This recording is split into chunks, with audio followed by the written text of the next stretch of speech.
Hey everyone, welcome back. In today's video I'm going to show you how to download and install Lazydocker on Linux in a very simple way. For that, what you can do, first you have to open your terminal, and then first you have to check which version Docker you rightly installed. For that, you can type this command and then click enter. If it's showing your Docker version 29.6.1 or something else, then it's alright.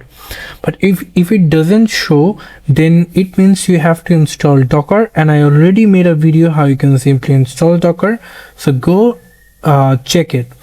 After, you can simply install a Lazydocker. For that, you can simply type here this command and then click enter. It will going to start installing a Lazydocker in your Linux operating system.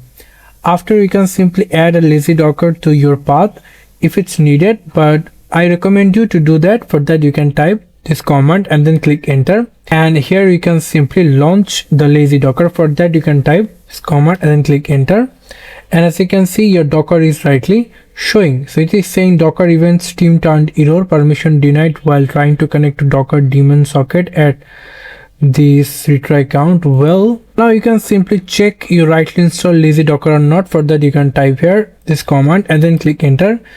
If it's showing something that the version, you can simply see the version is rightly showing. So yeah, this is how you can simply rightly install Lazydocker in your Linux operating system. Thank you so much for watching. I hope to see you for another videos. Till then, goodbye.